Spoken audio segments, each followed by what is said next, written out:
درس نمبر 6 ہے اور آج ہم نے دو ٹاپکس پڑھنے ہیں. ایک ہے تقلید کیا ہے اور دوسرا احکام شرع. صحیح. تقلید کیا ہے کا پیج نمبر 9 ہے. صحیح. اس کے اندر دو بھائیوں کی آپس میں گفتگو ہے تقلید کے حوالے سے. ایک بھائی کا نام ہے انجم اور دوسرے کا نام ہے ندیم. انجم سوال کرتا ہے کہ ندیم بھائی یہ تقلید کیا چیز ہوتی ہے. ندیم بھائی کہتے ہیں کہ خدا نہ خواستہ ہماری طبیعت خراب ہو جائے تو ہم کیا کرتے ہیں. انجم فوراً کہتا ہے ڈاکٹر کے پاس جاتے ہیں. ندیم ہم اپنا علاج خود کیوں نہیں کرتے. انجم کہتا ہے اس لیے کہ ہم ڈاکٹر نہیں ہیں اور ڈاکٹر علاج کا ماہر ہوتا ہے. ندیم بھائی کہتے ہیں اسی چیز کو تو تقلید کہتے ہیں, یعنی جس طرح ہم جن چیزوں کے ماہر نہیں ہیں اس میں اس کام کے ماہرین سے رجوع کرتے ہیں. اسی طرح احکام شریعت کے ماہرین کو مجتہد کہتے ہیں. مجتہد.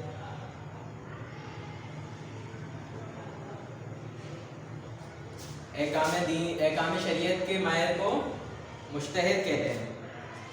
اور جب ہمیں ان احکام کی ضرورت ہوتی ہے تو ہم مجتہد کی تقلید کرتے ہیں. انجم لیکن بھائی اگر ایک سے زیادہ مجتہدین ہوں تو کس کی تقلید کریں. ندیم بھائی کہتے ہیں, ندیم بھائی انجم سے سوال کرتے ہیں کہ ایک سے زیادہ ڈاکٹر ہوں تو ہم کس سے علاج کرواتے ہیں. جس پہ انجم جواب دیتا ہے جو سب سے زیادہ علم اور تجربہ رکھتا ہے اسی سے رجوع کرتے ہیں. ندیم بھائی کہتے ہیں یہی حال تقلید کا بھی ہے. ہر دور میں ایک سے زیادہ مجتہدین موجود ہوتے ہیں لیکن ہم سب سے زیادہ علم رکھنے والے مجتہد یعنی مجتہد عالم کی تقلید کرتے ہیں. مجتہد عالم کا مطلب کیا ہے, جو سب سے زیادہ علم رکھتے ہیں. اور اچھا اس کے ساتھ ساتھ ایک اور چیز بہت ضروری ہے کہ آخر تقلید کن چیزوں میں کر سکتے ہیں. جیسے ہم نے عقائد کے اندر پڑھا تھا کہ عقائد کے اندر جو ہے کہ نام تقلید نہیں کی جا سکتی. صحیح. تو اور ان کو خود دلائل کے ذریعے سمجھنا ضروری ہے. تو تقلید کے اندر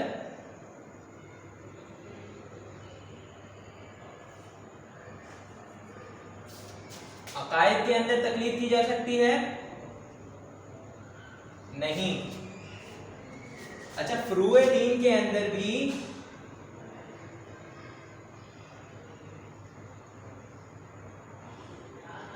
مسلمات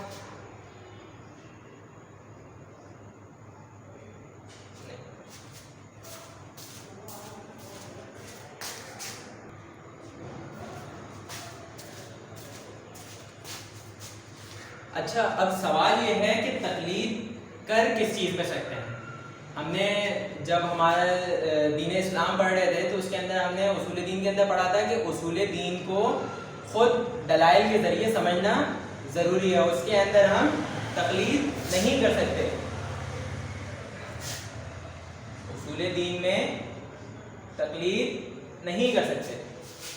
اسی طرح فروع دین کے اندر جیسے نماز میں مسلمات کے اوپر تقلید نہیں کر سکتے. اب مسلمات کیا ہوتی ہیں, جیسے نماز کے اندر ہمیں یہ تو چیز یہ مسلمہ ہے کہ فجر کی 2 رکعت نماز ہے, ظہر کی 4 رکعت, عصر کی 4 رکعت, مغرب کی 3 رکعت اور عشاء کی 4 رکعت نماز ہے.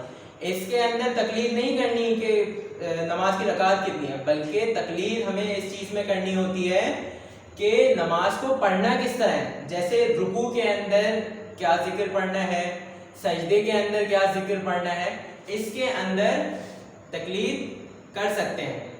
صحیح. آج کا ہمارا دوسرا ٹاپک ہے احکام شرع جو پیج نمبر 10 پر ہے. ہم اپنی زندگی میں جو بھی عمل انجام دیتے ہیں اس کے بارے میں معلوم ہونا چاہیے کہ شریعت میں اس کا کیا حکم ہے.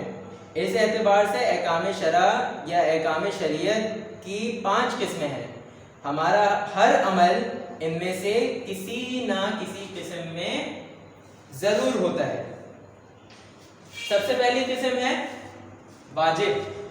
صحیح. واجب یعنی وہ کام جس کا کرنا ضروری ہے اور نہ کریں تو گناہگار ہوں گے. مثلا نماز پڑھنا, والدین کی خدمت کرنا, علم حاصل کرنا وغیرہ. صحیح. یعنی واجب وہ کام ہے جو کرنا ضروری ہے اور نہ کریں تو اس پہ گناہ ملتا ہے. صحیح. دوسری قسم ہے حرام، یعنی وہ کام جس کا چھوڑنا ضروری ہے، یعنی جس کام سے بچنا ضروری ہے لیکن اور اگر کر لیں تو گناہ گار ہوں گے، یعنی گناہ ملے گا. مثلا جھوٹ بولنا، گانے سننا، ظلم کرنا اور اس طرح کے دوسرے کام. یعنی حرام کام وہ ہیں جن کا نہ کرنا ضروری ہے اور اگر کریں گے تو گناہ ملے گا. صحیح. اسی طرح اب احکام شرع کی تیسری قسم ہے مستحب. اچھا یہ مستحب نہیں ہے، اس کو ہم پڑھتے ہیں مستحب. مستحب یعنی وہ کام جس کا کرنا ثواب ہے لیکن نہ کریں تو کوئی گناہ نہیں.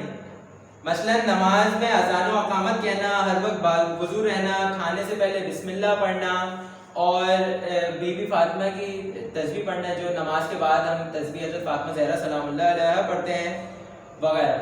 صحیح. تو اس کا مطلب کیا ہوا؟ مستحب وہ کام ہے کہ جن کا کرنے پر